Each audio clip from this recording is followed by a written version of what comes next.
በተለይ የሸዋ አማራ ይላል። ውሃት አቋም እና የአማራ ህዝብ ጠላታችን ነው። የአማራ ፊውዳል ጨቋኝ ነው። አማራ የሚበድለን ያለ የአማራ ህዝብ ነው። በተለይ የሸዋ አማራ እንጠንቀቅ ብለን ፋይናሊ እናጥፋቸው ተባለ። ምንታቸው ደርሳቸው ተመሳስናቸው አማራ በተለይ የሸዋ አማራ ጠላታችን ነው። ይችን ሆን ብዬ ነው ያካተትኳት። ሆን ብዬ ፋኖ ነኝ ያልክ፣ ፋኖነትን የደገፍክ፣ አሁን ከደረሰው በደል በላይ ጥምዶ ነኝ ያልክ የተጣመድክ ጠማዳ ሁሉ በሚገባህ መደረግ ስላለበት ነው ይችን አውቄ ያመጣሁት።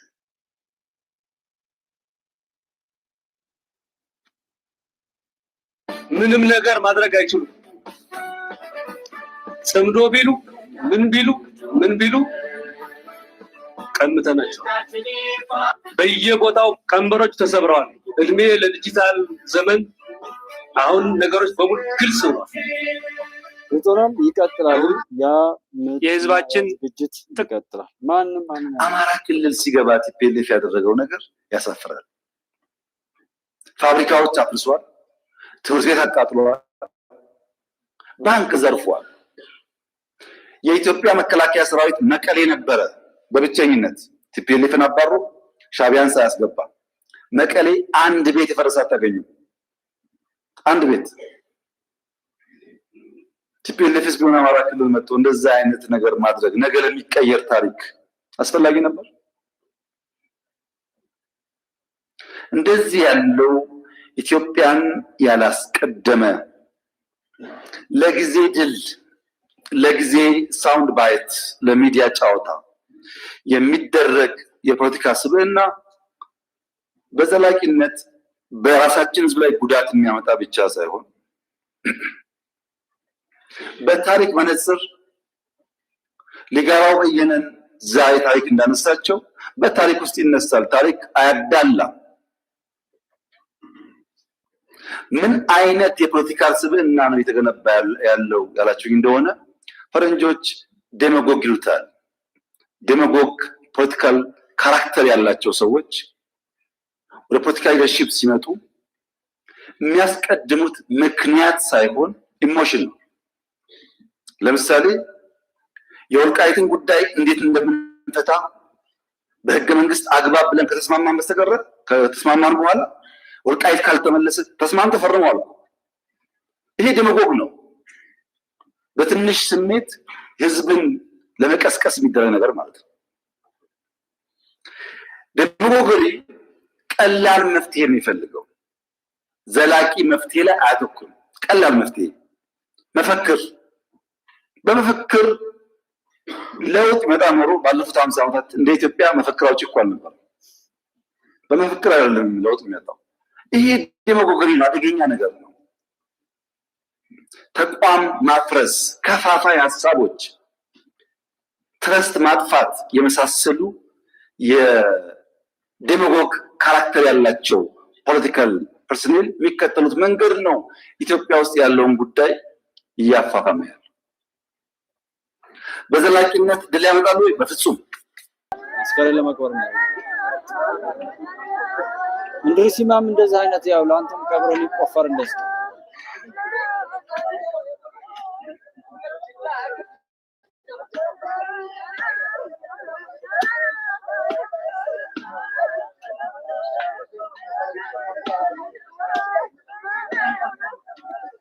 እንደዚህ በሰው ሞት ለምትቀልዱ ሰዎችን እግዚአብሔር ሞታችሁን ያፍጥነው ምለው ለዛ ነው። የደሃ ደም ይፋረዳችሁ፣ ፈጣሪ ይፍረድ። ብዙ ከካማላ አፉ ዝም ብሎ በነውር የተሞላ በቁሙ ቆሻሻ የተሞላ እንዴት አይነት የሰው ሰይጣን ሁሉ ቢያቸው አይ ቲንክ ጥሏቸው የሚጠፋ ይመስለኛል። እጅግ በጣም የተረገሙ አሉ። የትግራይ እናቶች አፈር ላይ የተንከባለሉ አፈርን እየገፉ ምህረትን ሲለምኑ እርቂውን ሲሉ እያለቀሱ ለሀገራቸው፣ ለልጆቻቸው፣ ለባሎቻቸው እያለቀሱ ያለበት ምስል ነው። ይህም ምስል ደግሞ የተገኘው ደግሞ እነዚህ እናቶች የሚያለቅሱትም ደግሞ ማለት ነው ጀስት ዝናብ ቀርቶባቸው አይደለም። እነዚህ እናቶች የሚያለቅሱት የነሱ ልጆቻቸው መውለድ ከብዷቸው አይደለም። ነገር ግን የሚወልዷቸው ልጆች እየተለቀሙ ወደ ጦር ሜዳ ሲላኩባቸው አይተው ስለመረራቸው 7 ህይወት እነዚህን ሰዎች እያየን የሚጨክን እንደዚህ የሚጨክን ምን አይነት አውሬ ሰው አሁን እንደተነፈሰው ቀዳዳ በጣም ነው የገረመኝ። ራስልኛ ተመሳሳይ መጥቶ እንትን ያለው በጣም ስንት መሰላችሁ? ስንት የተለከፈ ዝም እናት አባቱ በርግማን አርግዘው በርግማን የወለዱት በጣም የተረገመ ብዙ ሰው አለ። እኛ በጦር ይሄንን ይወስኝ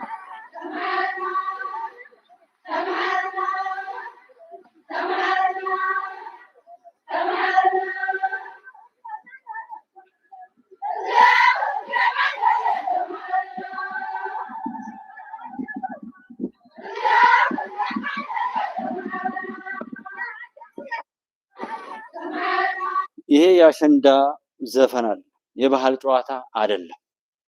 ትንሽ ትልቁ አፉ እንዳመጣው በሚለኩሰው የጥፋት እሳት ልጆቻቸውን ወልደው የሚጦር የሚቀበር ያጡ እናቶች ናቸው። በዚህ ልክ እንደ ብድ መንገዱን ሞልተው በዚህ ልክ ዋይ እያሉ ተቢያ ለብሰው የሚሄዱ በእነዚህ ላይ የሚጨክን ሞትን የሚያበረታታ ሰው ይለቅ የሚል መመካከር ነውር ነው የሚል ጭንጋፍ ወራዳ ሰው በሰው አምሳል ሰይጣን በሰው አምሳል የተከሰቱ ሰይጣኖች ዘመናችን ያፈራቸው ጭንጋፎች ናቸው።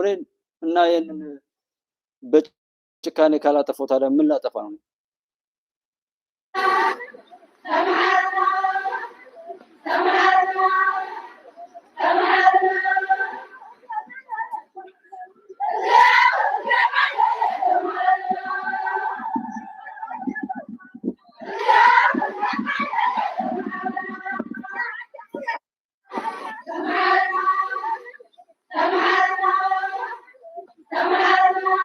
በዚህ ላይ የሚጨክራል፣ በዚህ ላይ የሚያሾፋል።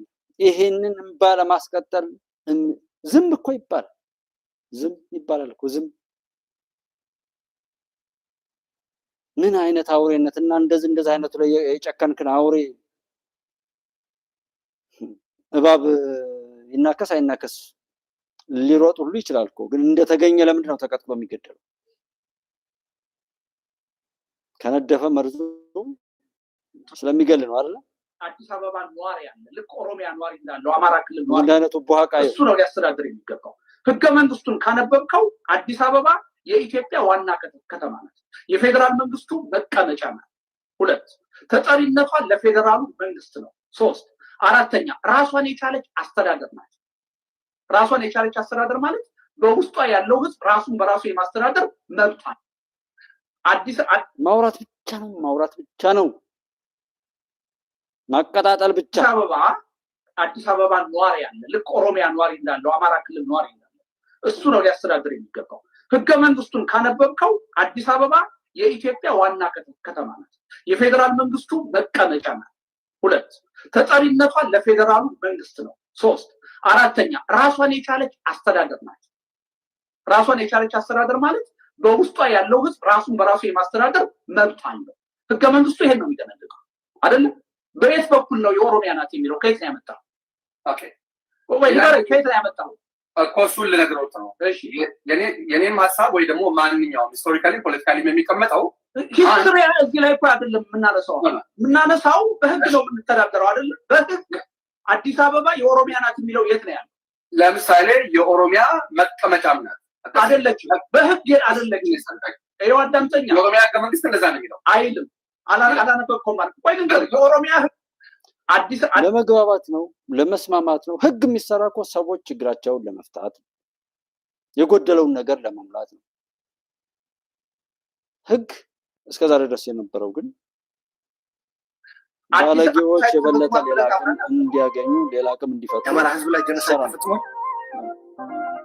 ይሄን ደግሞ ቻልሳችሁና ለዝጋው መሰለኝ በየትኛው ዘመን ያለው ችግሩ እንዴ? በዚህ ዘመን እኔ አዳምጠኝ ትግራይ ውስጥ ጀኖሳይድ እንድትነግረኝ ነው እየጠየቅኩ ያለሁት ሌላ አይደለም።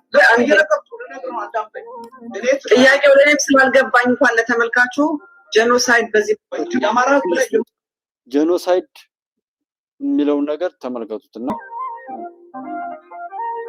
የታለ ማስረጃ በየትኛው ዘመን ነው ችግሩ እንዴ? በዚህ ዘመን እኔ አዳምጠኝ ትግራይ ውስጥ ጄኖሳይድ እንድትነግረኝ ነው እየጠየቁ ያለው ሌላ አይደለም። እየነገርኩ ነው አዳምጠኝ። ይቺ ብቻ ታግባባቸዋለች።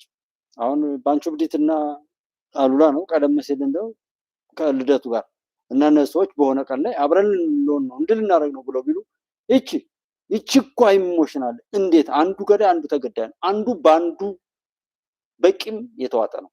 አንዱ ባንዱ አንዱን ለማጥፋት ስልጣና ተሰጥቶታል። አንዱን እንዲያጠፋው ስትራቴጂና ፖሊሲ ተቀርጾለት ራሱ ምንድነው የሚባል ማኒፌስቶ ነው ምናምን የሚላቸው የፖለቲካ ስትራቴጂያቸው አንዱ ፖለቲከኛ በተለይ እዚህ በአማራ ክልልና በኦሮሚያ ክልል ላይ ያሉ ኃይሎች የመጀመሪያ ኢላማቸው ህወሓት የሚል ነው። ህወሓት ደግሞ የመጀመሪያ ኢላማው ሻቢያን እንደው አሸንፊያለሁ ኦር አጥፍቻለሁ ብሎ ስለሚያስብ ከዛ ቀጥሎ አማራ የሚለው ላይ ያተኩራል። በሁሉም ቦታ ላይ ግን መናከስ የሚፈልግ ኃይል ያንን የተናከሰ መቀጠል ስላልገባኝ እንኳን ለተመልካቹ ጄኖሳይድ በዚህ በ5 አመቱ ነው ወይስ በ27 አመቱ ነው እያወራን ያለ ነው? በሁለቱም እኔ አቶ ልደቱ ጥያቄ እንዴ አቶ ልደቱ ቆይ አዳምጠኝ ነው አንዴ አሳጨረስኩ ነው እኮ የተናገርኩት የአቶ ልደቱ 27 አመት ግን ጠይቀኸኛል እኮ ነው ወጣትነት ጀምሮ ቆየት ትላለች እየታገልክ ነው ጄኖሳይድን ነው እየታገልኩ ያለሁት ልመልስ እኔ ትግራይ ውስጥ ጄኖሳይድ ስለመፈጸሙ መረጃ አልጠየኩም። ግልጽ ነው ለኔ አቋም ነው የወሰድኩት የፖለቲካ አቋም በህግ ደረጃ እንላለን። ጄኖሳይድ የራሱ መመዘኛዎች አሉት። በፍርድ ቤት ሂጅ ላላሳምን ይችላል። እንደ ፖለቲከኛ ግን የፖለቲካ አቋም ነው የወሰድኩት። አማራ ክልል ከሽግግር መንግስቱ ጊዜ ጀምሮ እስካሁን ድረስ ባለፈው 27 አመት በአሁኑ 5 አመት ከክልል ውጭ የሆኑ አማራዎች ጄኖሳይድ መስፈጽምባቸው ግልጽ በሆነ ሁኔታ እንዲያው ጦርነት በሌለ የትግራዩ ጦርነት ፉልፍሌጅ የሆነ በሀገር ደረጃ የታወጀ ጦርነት ታውጆ ነው ጄኖሳይድ የተፈጸመበት። የአማራው ግን ጦርነትን በሌለ ፍጹም ሰላማዊ ሆኑ ሰዎች ያልታጠው በብሔር ማንነታቸው ብቻ በአማራነታቸው ብቻ እየተጨፈጨፉ በገፍ ሲቀበሉ እናንተስ ምን ትላላችሁ? እናንተስ በዚህ ጉዳይ ላይ ምን ትላላችሁ? ይሄ ሰባቱ አዲሳል የሚለው ላይ እዚህ ላይ ደግሞ ሌላ ከውጭ ጋር ግንኙነት ለማድረግ ነው ወደ ሶማሊያ ነው ዚያድ ባሬ የነበረበት ጊዜ ማለት ነው። እና እዚያ ላይ አንዳንድ የኦሮሞ ሰዎች አገኘን ሄደን ጠየቅ ኦኤልኤፍ የሚባል እንዳለ ድርጅት ሰምተናል። 1 አመት አልሞላም ገና ነው። ኦኤልኤፍ የሚባል የማይታወቅ ስለሆነ ከአንድ ድርጅት ጋር ፎርማሊ ሊገናኝ አይችልም ነበር። ኦርዘር ፈርስት 3 አመቶች አይቀርቡትም፣ አይጠጉትም፣ ማንም አይጠጋው እና ለኦሮሞ የሚባል ድርጅት አለ። በዚህ በጨርጨር ሀረር ነው መሰለኝ አሉ። ከዚያ የምናውቀው ይሄ ነው ኦኤልኤፍ እኔና ስዩም ነበር። ወደ ለዚህ ሰው ታገኛቸዋለሁ ያልነው እናገኛቸዋለን 3,000 ብር ላክ።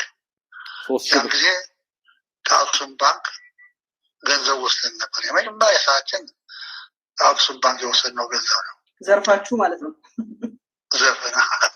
ዘርፈን አላ 3,000 ብር ላክ ለኦኤልኤፍ መግዣ። ከዚህ በኋላ ተገናኘን ሜዳ። እዚያ ብቻ ሆነን እንተባበራለን። እኛ በሙሉ አቅማችን እንረዳቸዋለን ብለን የሰጣቸውም የነበረው ክንፈ ዳኘው እና ሙሉ ድርጅት ክፍሎች ነበሩን። ከሁሉም አውጣትተን ትንሽ ትቤ ላይ ፈጥረን አሶሳ ኤሌክትሪክ እንዲሰራ ላክ ሌንጮ አሉ ዲማነጎ አለ ደግሞ እንትና ነበር ተወያይተን ላክ ናቸው። በተዘረፈው ገንዘብ ኦኤልኤፍን ገዛ ነው 3000 ብር ከፍለን ከዛ ከኦኤልኤፍ ጋር ትንሽ ህዋት ፈጥረን እንድናይነት የፖለቲካው አሻጥር ይጓ ለዛ ነው ሸኔም ነኝ ሸኔኔ ብሎ ያወቀሩት ራሳቸው ነው። ያው ኦነግ ታሪክ ላይ በቃኛል የትጥቅ ትግል ሲል ኦነግ ሸኔ ብለው ቅርንጫፍ አውጥተው ወደ ጫካ ያመፀውን ሁሉ ሰብስበው ያዋቀሩት ጠላቶች ናቸው። በፋኖ ስም የመጡት ጠላቶች ናቸው። ስለዚህ ያ ደሄደን ባዴን የድሮ ደሄደን የቅርቡ ባዴን የነበረው ያው ከእንደዛ አይነት ነገር አንዳንድ ሰዎች ጋር ከባዴን ጋር የሚሰራ ምናምን ወንድ ማለት ከዛ የተሻለ ስራ ቀይሮ ነው እንጂ እኮ ከገዱ አንዳርጋቸው ጋር እያወሩ ስለ ባዴንም ሆነ ስለ ብልጽግና ምን ማውራት አይቻልም። እዚህ ላይ የምናውቀው ነገር ቢኖር የራሳችሁን የረከሰ ነገር ይሸከምላችሁ እንጂ ማንም ይሁን ማን ትሰራላችሁ። ያ ይታወቃል። በተለይ ገዣችሁን የምትናፍቁ ናችሁ። ጥምዶ ላይ የተሰባሰባችሁ ሰዎች እንደ ሸቀጥ ራሳችሁን የምትሸጡ በጣም የነውረኞች ስብስብ የውዳቂዎች ስብስብ ነው። የሰዎች ስብስብም እንኳን አይደለም። የባንዳነት ራሱን እንደ ሸቀጥ የሚሸጥ ባጠፋው ባደረሰው ጥፋት ልክ የሚከፈለው ምንም ነገር ቢሆን ገዢዎቹን ሳያማክር መናገር መተንፈስ የማይችል ውዳቂ ሸቀጥ ማለት እና ከገዱ አንዳርጋቸው ጋር በሁሉ ነገር ተሞክሮ የወደቀውን ብዙ ነውር የሰሩ ነውረኞች ካልሆናችሁ ከሱ ትላቀቁ ነበር። አቶ ስብሐት መጥቶ እንዳማራ ጠላት የለኝም ብሏል። ስለዚህ ዘመነ በለው ምሬ በለው አይ ቲንክ አሽንጉሊት ናቸው። እስክንድር ነጋ ደህና ነው። የት አደረጋችሁት? የት አስቀመጣችሁት? ተፈራ በለው ምን በለው ሁሉም የበከተ የቆሸሸ ወራዳ ሰው መሆን የማይችል ውዳቂ ነው። መከራ በቤቱ የሚጠራ እነ መከታውም ሆነ እናሰገድ እንደዛ በተለይ ሸዋ አካባቢ ላይ ያሉት ይሄን ነው። በተለይ የሸዋ አማራን ለማጥፋት የሚለውን የድሮውን ንግግር ትናንት ደገመው እና ምን ለማለት ነው? ይሄን ጉዳይ ይሄን ጥላቻ ወርሳችሁ ነው እኛ የአማራ ነፃ አውጪ ነን ብላችሁ አይኖ ነው ያውቃለሁ። ግን እናንተ የምታወሯቸውና ከናንተ ጎን ደግሞ አብረው ፊንፊን የሚሉ ነውረኛ አጨብጫቢዎች በራሳቸው ጉዳይ ላይ የሚክዱ እናት አባታቸውን የማይሰሙ በየፌስቡኩ የተጻፈውን ነገር እየቃረሙ ሲያብዱ የሚውሉ ቅርሻታም ነውረኛ ትውልዶች አውቃቸዋለሁ። እኔ በማውቀው አካባቢ ላይ በእኔ በማውቀው መስሪያ ቤት ላይ በቴሌም ይሁን በባንክ በተለይ ፍሪ ታይም ያላቸው ወንድሞች መምራን በጣም ሲበሳበሱ ማያቸው እድሜ ልካቸውን ጠማማነት ከቤተሰብ ወርሶ ያደጉ ልጆች ናቸው። አንድ ቦታ ላይ ዋጋ የሚያወጣ ልጅ የለም። አንድ ቦታ ላይ የሆነ ቦታ ላይ እምነት የሚጣልበት ልጅ ቁጭቱን ብቻ የሚያስተነፍስበት ነገር ቢኖር አሁን የባለጌዎች ምጥረቅ በአማራ ክልል ላይ ከሆነ ፋኖም ይባላል። ሰው ይደባደብ፣ መጠጥ ቤት ይደባደብ፣ በገንዘብ ምን ይበል፣ በሴት ይጣላ፣ ደም ይመላለስ፣ እንደውም ምንም የሳት ቃጠሎ የሚድረስ ሁሉ ነገር ፋኖ በሚል ስትራቸው ይጠረጋል። በዛ ይሸፈናል። መኪና ይውደቅ እኛንን ይጣልነው፣ ንፋሱ የሚንፈስ እኛንን ያነፈስነው፣ ዝናብ ሲዘንብ እኛንን ሁሉ ነገር እኛንን ብሎ ቆሻሻ ነገሮችን ብቻ በአማራ ክልል እሱ ይጠርጋል። በትግራይ ላይ ህወሓት፣ በኦሮሚያ ላይ በተወሰኑ ቦታዎች ላይ ሸኔ ይጠርጋል። በሱ ይጠረጋል። ማንም ምንም ያርግ እና እዚህ ግባ የማይባሉ መልካም ንግግር የሌላቸው አስተዋይነት የሌላቸው ችግር ከመፍጠር ውጪ ምንም አይነት በጎ ነገር የማያዩ የማያውቁ ምንም የጮታቸው ልቅቄታ እያቸው ዝም ብላችሁ በእንደዛ አይነት ልክፍት ላይ ያሉ ባንዳዎች ይጮሃሉ። ቅቅቅ ነው የሚለው የሆነ ኮመንት ላይ ከገቡ ዝም ብሎ መጻፍ ነው መጮህ ነው። በጣም ስለጮሁ ነገሩን የቀየሩ ይመስላችኋል። የራሳቸውን ድግግሞሽ ያለው ጮት እየሰሙ ያወኩም ይመስላችኋል። በዛ የሚታለሉ በዛ በራሳቸው ጮት ውስጥ ሲዋኙ የሚውሉ በቀቀኖች አሉ። በጣም ብዙ ነውረኛ ምን የኮሜንት ሴክሽን ላይ ቼክ አድርጓቸው። ላይቭ ላይ ሲገቡ ምን ሲሉ በስልክ በጣም እስክትጸየፏቸው ድረስ የሚሄዱና ጉዳዩ ይሄ ነው። ይሄን ልታስፈጽሙ ነው የመጣችሁ። ለዛም ነው ትውልድን ከትምህርት የምታገሉት። ለዛም ነው መረገጥ እንደዛ የምትሉት። ምንም ይባል ምንም የኢትዮጵያ ድል ይቀጥላል። የኢትዮጵያ አምላክም እሱን ያደርጋል። የተከበራችሁት ወንድሞቼ የቄሳርን ለቄሳር እየሰጠን የእግዚአብሔርንም ለእግዚአብሔር አድርገን ራሳችንን ከክፉ ነገር ጠብቀን ኢትዮጵያን ለማሻገር ስራ እንስራ። ዛሬ ጠዋት ላይ እንትን ላይ በሚባለው ግልገል በለስ አካባቢ ላይ ከዚህ በፊት ማረሚያ ቤት ላይ ሚስቴ ታሰረችብኝ ብሎ የመጣ አንድ የሽፍታ መሪ የሆነ ማረሚያ ቤቱ አካባቢ ላይ 2-3 ሰው እንደዚህ አቁስሎ ሄዶ ነበር ከሆነ ጊዜ በፊት። ዛሬ ደግሞ መናኸሪያ ላይ ባሉ ሰዎች ላይ እነሱ የሚፈነዳ ነገር ነው ምን እንደሆነ አላወቅነውም ነው የሚሉት። እዛ ጋር እኔ በግል ያገኘሁት ስልክ ማለት ነው። የፈነዳው ነገር ዝም ከባድ የሚፈነዳ ነገር ነው ብለው ነው የገለጡልኝ። ምናልባት ቦምብ ነው የሚሆነው፣ አለዛም የመኪና ፈንጂ መቼም መናኸሪያ ውስጥ እንትን አይሉም። በአንዳንድ ሶሻል ሚዲያ ላይ ደግሞ በምሰማው የሩምታ ተኩስ ተከፈተ ነው የሚሉት። በዛም ይሁን በዚህ እኔ ዛር በነገሩ 9 ሰው ሞቷል ብለው የኔ በግል ያገኘው ስልክ ነግረውኛል። በተለያዩ ሶሻል ሚዲያዎች ላይ ደግሞ የሰማሁት እስከ 13 ሰዎች ድረስ ሞቷል የሚል ነው። ግልገል በለስ ላይ መናኸሪያ ላይ በተከፈተ ተኩስ ነው የሚል የሶሻል ሚዲያው። እነሱ ደግሞ ፈንጂ ነገር ተጠምዶ ምንም የማያውቁ ተሳፋሪዎች ላይ እንደዚህ ነው። እና ሲጠቃለል እኔና እናንተ ነቅተን የቄሳርን ለቄሳር ሰጠን የእግዚአብሔርን ለእግዚአብሔር እያደረግን ቆሻሻውን